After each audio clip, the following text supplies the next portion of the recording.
They click on the old computer. Come on, come on. Calls. Computer. Computer's on. Yes. Time delay on the computer. Anyway, welcome to Joe's Custom Classics. I'm Joe. I got the mug to prove it. Today we're going to do some live upholstery. I've done this in the past, and I'm out here anyway doing some upholstery. Might as well let everybody see what's going on. If you like this sort of thing, like and subscribe, and we'll do more. We're going to do live upholstery Tuesday nights. Sunday night, I have live chat, 8 o'clock every Sunday night. Sunday Night Live. I have some really cool guest speakers coming on to the stream, and I think you're going to like it. Some of them are really nostalgic drag racers. One guy's coming, he lives out in California, drag racer. He's in his 80s, so he's got a lot of stuff to talk about. But anyway, tonight we're going to start doing upholstery.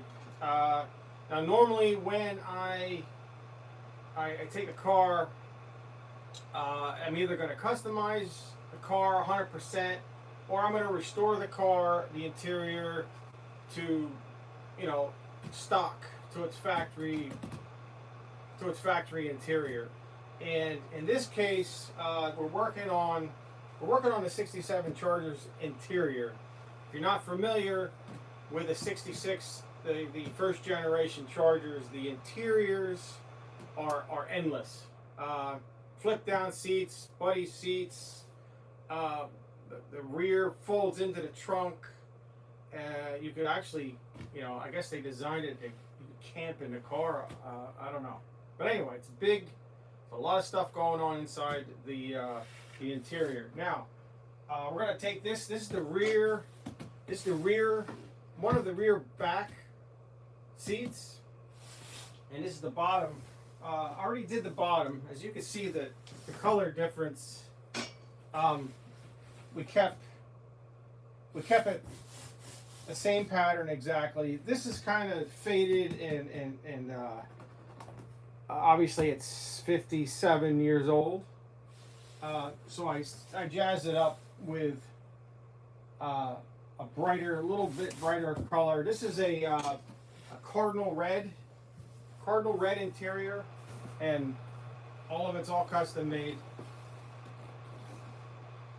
Everything's custom made. So what I do, if I have two seats exact the same way, what I would do is make a pattern out of the one, and just flip it over, and I make a pattern for two. For this example, though, I'm just going to show you how we go about cutting this up to make the pattern so we can start sewing. So with that, we get the old screwdriver. Start to take it apart. Now all these little pieces of chrome all get polished and sent back.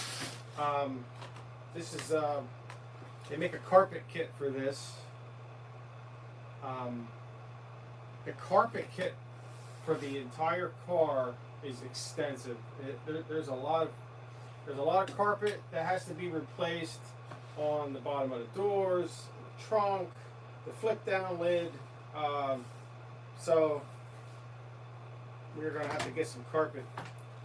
We're gonna have to get a carpet kit for this. They're pretty reasonable. I think I just looked up.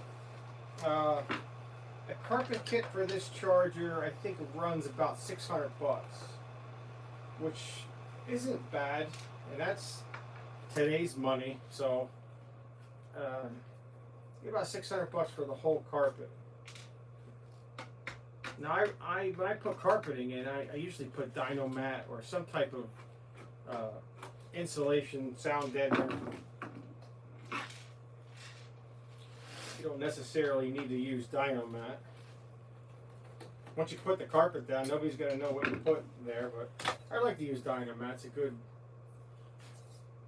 brand. All right, we're gonna save all this little piece.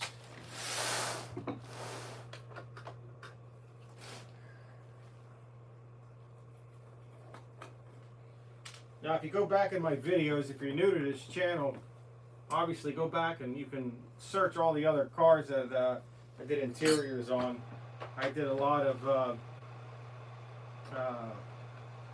there's a 31 Ford I did in there, all tuck and roll. There's a, if you go way back, there's a 46 Cadillac I did, custom interior. There was nothing in the car. It was pretty much empty. I had to restore that. So we do kind of. I prefer to do custom over stock because it just gives you more freedom to, you know, make stuff up as you go. We have a little cotter pin action here. I'll pop this out.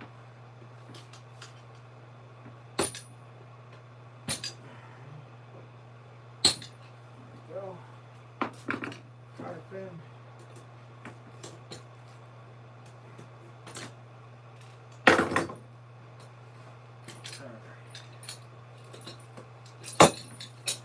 Plastic thingy. Come on, plastic thingy. Okay. So that takes that.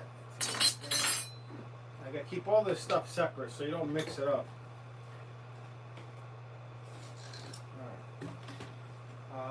I'm not going to throw this out quite yet. We're going to save that for the pattern. Get the other side on.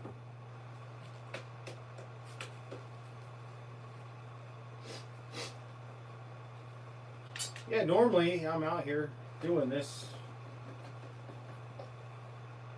Rather just do the live stream. Why not, right? If you have any questions about anything, feel free to send me a email, text, through. Alright, now this is going to stay on. Now to take this crest, let me get this off again. Pop this trim. I would do this a lot quicker if I didn't have to explain it, but I guess that defeats the purpose, right? All this stays in one spot. I can go in the garbage. Put all the screws in a little thingy here so I don't lose them. Because I will lose them.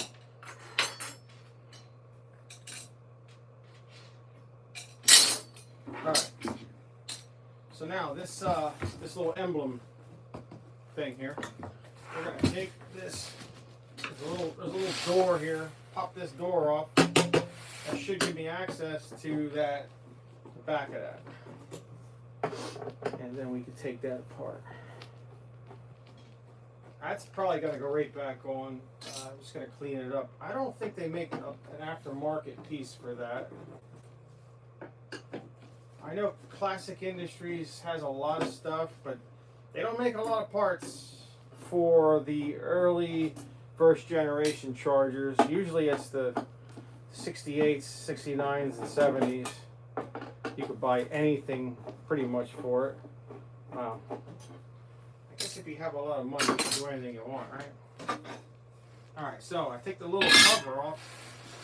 Look in here. Gives me access to the emblem. Okay? There's the emblem. So we're going to take that plate off. Because I'm going to put this in it. And actually, it looks brand new in here. There's the retainer. Now this should pop right off the front.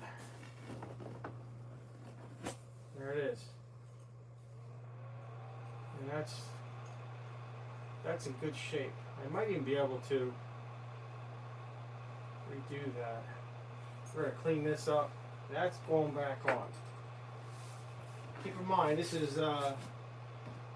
would be the passenger side. This is the passenger side rear. Alright. So, next thing I'm going to do, I'm going to start taking these hog rings off. But before I do that, I want to put some marks on this.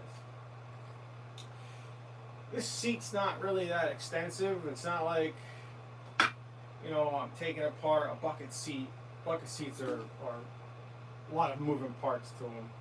But I still want to make some marks on this. And what I mean by that, I want to make, and I'm going to take a magic marker because I'm going to throw this pattern in the garbage when I'm done. But in order to transfer it onto my new material, I got to make these marks. You're going to see how I do this process. And I'm going to hand cut this out with a, I use a razor blade. If you're going to use a razor blade, just, you know, don't cut yourself with it. But you'll see how I do it. So I'm going to take and just put some reference marks. And alright, over the top. This is going to come around. And what this shows me is when I go to sew, when I go to put the patterns back together, I will have, I'm going to transfer these marks I'm making onto the new pattern.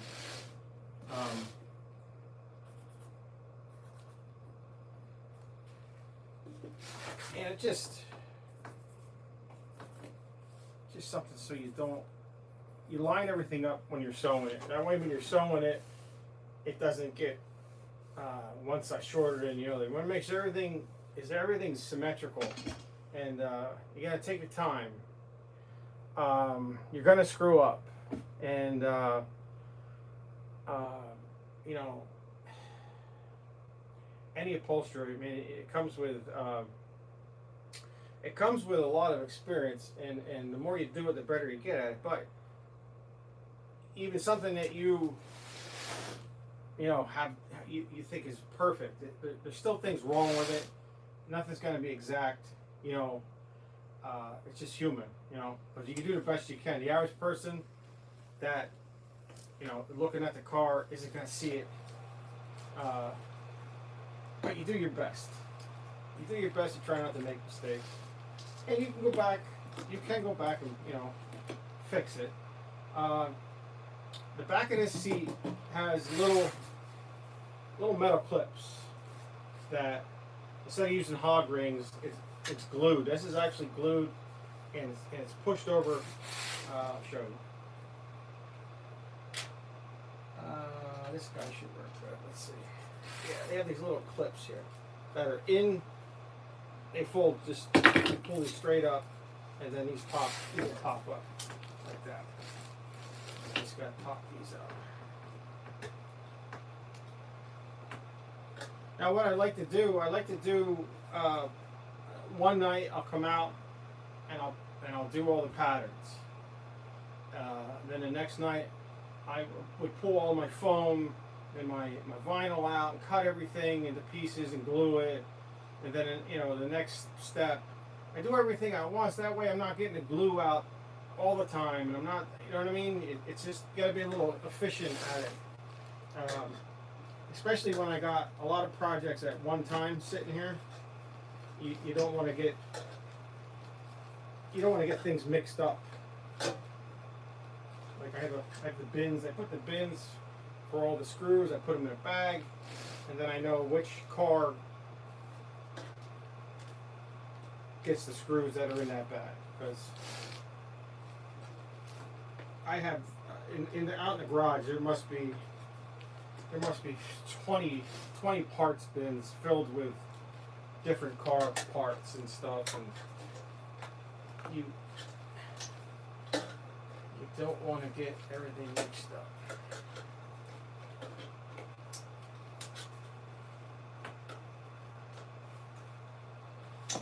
All right.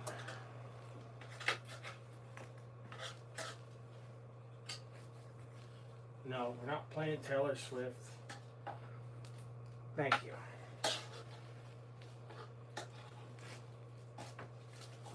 I do have this though, which is almost better than Taylor Swift.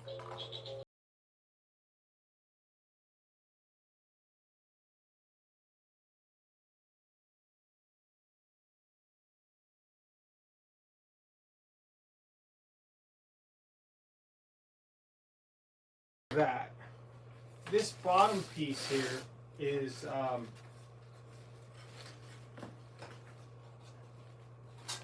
it's like a vented material. Keeps air flowing inside the seat. You don't necessarily need to use that all the time. I mean, I could put in another type of mesh. I don't really need to use this specific one. It's to keep the vent this nice and vent. If you can look in here, which you can't, it is absolutely like a time capsule. There's no money, but it's brand new inside here. This thing really looks good inside here, so which is another thing. When you're doing upholstery, you don't know what the foam is going to look like until you take off the vinyl. So, which we're doing right now. The foam the cost of the foam is equal to the cost of the vinyl anymore. I mean, the foam prices are out of this world. It's a petroleum product. So, all right. So I got the tabs all up. So I'm going to peel this off.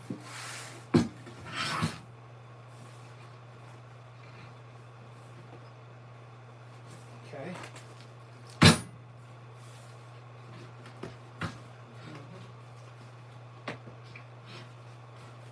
This is stretched around here. There we go. All right. Now there is hog rings. No hog rings. Oh, this is really nice. There's no hog rings on here. All right, so now this is brittle.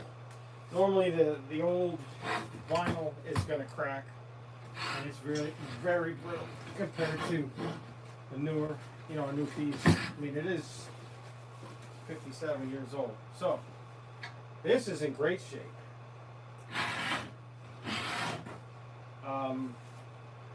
This is in great shape. Now this is, like I said, this is 57 years old. A lot of the stuff I do is on older vehicles, and the foam is just completely destroyed. I would have to rebuild this whole thing. That is a nice, that needs nothing. Okay? So we're going to put that aside. Right there, because there's plenty of room. Now, what I got to do now, I have to cut this up into sections. There's a lot of pieces here that you don't see. There's one, there's two, there's three, there's four. You got the bottom piece, five. There's 5 pieces. All right, there's 5 pieces to that, and all has piping. There's piping all the way around it. So now, I'm going to get my razor blade. And this is where I said you can use a stitch puller, little tool. I use a razor blade. I don't know. That's just how we always use razor blades. Just don't cut your finger. It's easy. So you got to get real close. Now I'm going to start right here on this piece of piping. And this piece of piping, and I want to get all these patterns that I already marked. One's marked 4, one's marked 3, and I'm going to cut them, but I don't want to cut them like individual separately. You'll see what I mean. We're going to cut these, but we're going to keep everything together. So we have one big piece, but they're broken up so I can make patterns out of them. So with your other hand, you kind of spread the you spread the vinyl apart, and you want to just cut the thread. Now, I'm being real cautious about this. I probably don't really necessarily need to be this cautious, but I could probably take a pair of scissors and just go to town. But I want to make this as accurate a pattern. You take your time. I think that's the key with anything. You take your time, you get an accurate pattern, and then your replica that you're making is going to look fantastic.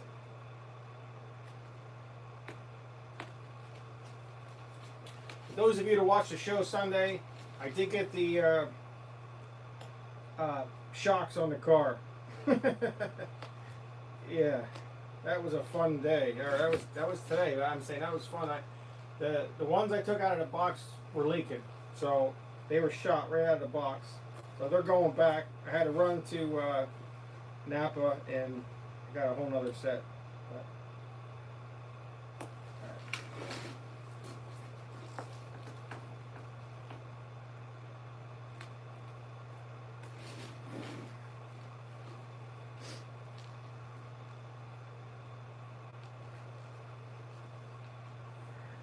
so I'm cutting thread along the piping.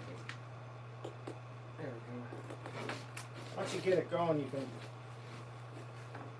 try and stretch it and hold it at the same time and not cut yourself with it. All the way around.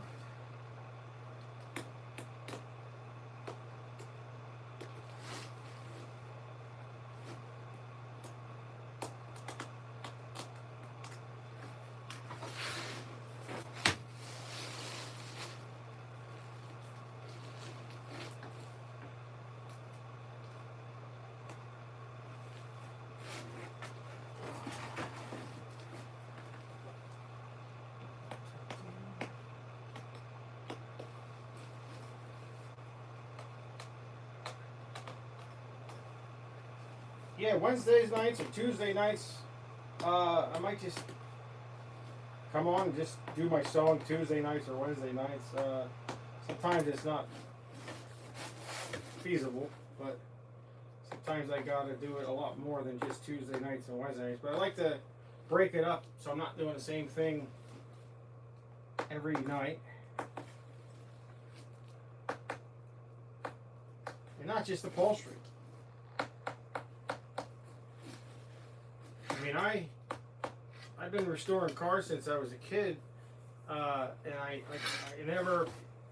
always shied away from the upholstery, and then I ended up doing it out of necessity, due to the fact that it's a dying, I don't say it's a dying art, but it's not a sustainable, what's the word I'm looking for? I don't know if you can just, I only like to do old cars, so you can see where I'm going with this. If I had an upholstery business and I want to sit around and do, Cadillacs, Escalades, or whatever, I mean, I could do seats all day because they're always ripped. I get people asking me all the time, can you fix my Escalade seats or my whatever seats, modern cars. I really don't want to do it. I don't have to do it, and I just want to do the old cars, and I'm happy with that. It's a matter of time too. I mean, it's only so much time in the day. All right, so I'm going to cut that one down to right there, and I'm going to stop, and then I'm going to come up here and start on this side. I'm going to cut this one down. Maybe I'll do it a little faster. Yeah, I cut myself live, and then see if I have good platelets in my blood.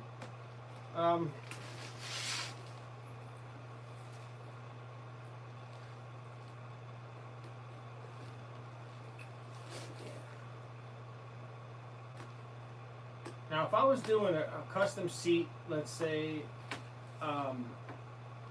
not following this design, I I probably wouldn't even take the seat cover off and do this. I would just make a pattern out of my own, you know, off my head, because I already have something designed on paper, and then I would just make it work. But when you're it's actually harder, I think, to replicate something that is you're restoring like this.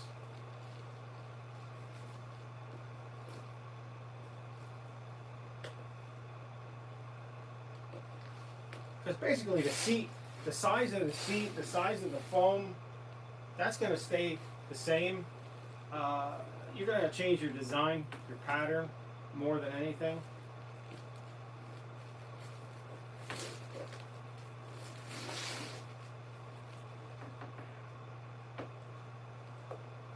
Yeah, this is good.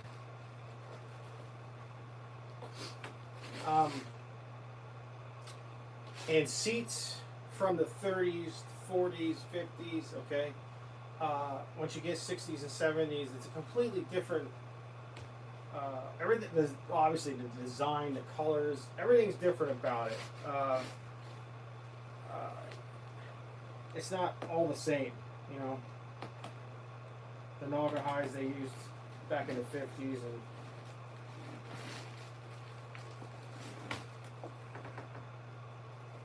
and it helps to use a really sharp razor blade on this. I have a whole box of them, and I go through them, just throw them out. Everything goes up in price, but a whole box of razor blades is still pretty reasonable.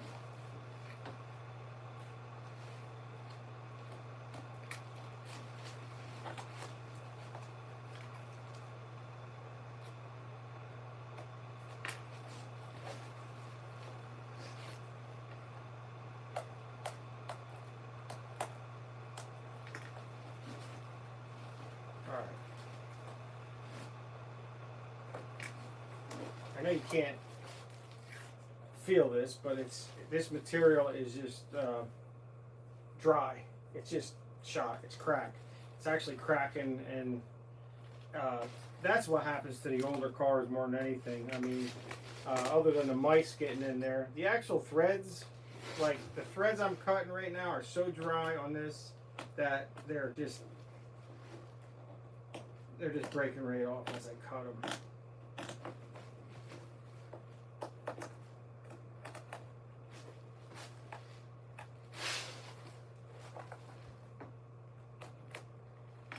All right, almost there.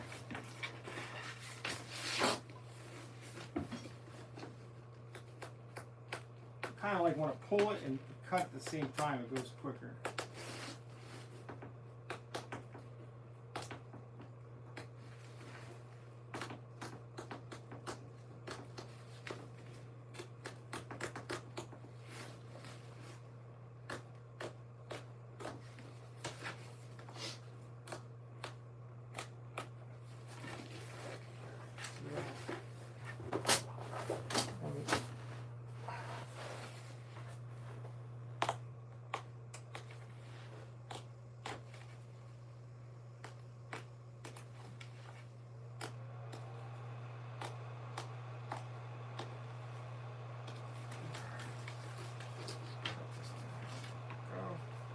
Normally I don't do this on this table either. I usually do it on the bigger table, but I can't fit the camera and everything on there. Now I'll cut this all the way down, and I'll let it hang somewhat. And I'm going to let this one hang. I just have to cut that. So now I can put this on, and I can make a pattern. And then I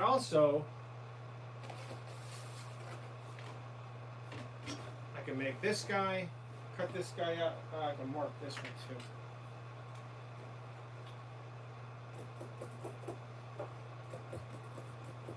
Just reference points, man. They doesn't hurt. Put them on so when I transpose everything, I can line everything right back up. So everything has an alignment mark, right? Even my emblem is going to go back. So now I have this piece here yet. This is like a tie-in. Yeah, this is a tie-in piece. This guy has to come off too. This is not part of the seat pattern, not part of the backing where the lines are, the pleats. So I gotta cut this guy out, and he's a separate pattern. And he's really sewing on good, so this is be fun.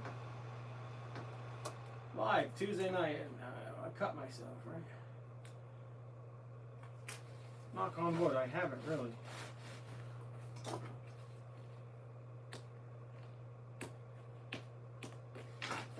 once we get this piece, I have this marked as number 1. And I'll show you. Doesn't hurt, a couple reference points. Now the magic marker only works in this. You get rid of the magic marker. Once you pull out your new vinyl, you don't want to use magic marker again. This is just to get the pattern. Because once I get my vinyl out, I'll use a grease pencil. These are little peely dudes. You take this and you peel it and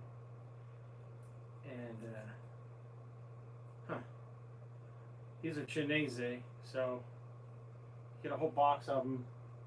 I think for $9, $8. But there, see that? Isn't that cool? And inside here's a little. Does this help?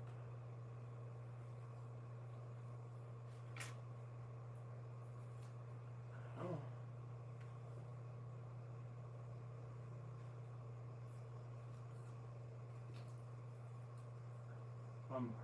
Alright. So anyway, inside here, and you can write all over your vinyl, and this will all wash off all your reference marks on the new stuff. That's what you use on your good pieces, not your junky ones. So this is going to go in the garbage once I make my patterns.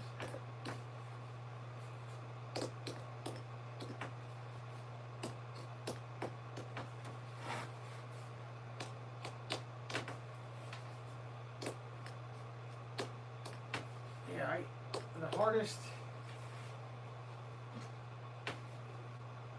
hardest stuff to do, the bucket seats are the hardest to do because there's just a lot of moving, a lot of intricate parts in a bucket seat, whereas a bench is just bigger. There's not a lot of little pieces like this.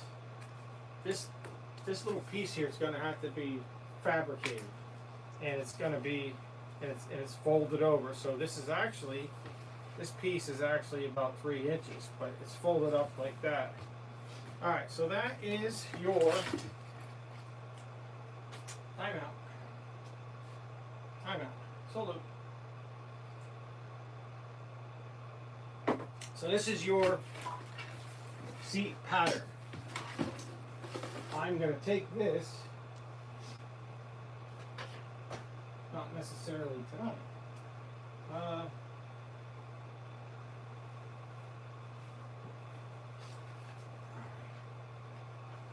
For example, I would take each piece has to now be cut out. This is not the right piece I was showing you. So I would lay this down, and then I would take my pencil, trace it carefully, and then I would put all my indication marks, all my reference marks. I write them down on this vinyl as I cut it out, and that's going to be the next time. So we are going to continue. I have a whole other seat just like this to do. Like I said, if I was doing both, and I would do them both at the same time. But there's what it's going to look like. This is the completed bottom one, which I showed you before. And this is the old worn out, crusty, crackly. This actually has like a little bit of, I don't know, sheen to it, like a glitter to it. It had some funky material back in the 70s, late 60s, 70s. But anyway, that is part one. Come around next week, next Tuesday, we're going to do part two. We're going to take this stuff, we're going to transfer it onto the vinyl. We're going to get our foam. This is a half-inch. This is a half-inch scrimback foam. I use half-inch, quarter-inch. I think this is quarter-inch I used on this. Some of the patterns that I make, I use the half-inch. Like this is not a good example, but you can see it's some pleats. This is half-inch. This gives a little more punch. And then the glue is pretty toxic, so I like to do that maybe with that door a little bit open, turn the fan on. The glue's pretty nasty, but anyway, that's good for tonight. Thanks for coming by. I want you to like and subscribe because I'm doing this for free, okay? We're going to do more of this. I'm out here doing it. I'm going to show you what I'm doing. And I know everybody likes the shorts and everything. Go back and look at some of the other interiors I did. Complete interiors I did on some other cars. I got a lot more stuff coming up too. So stay tuned. Thanks for coming out, and I'll see you again. Thank you.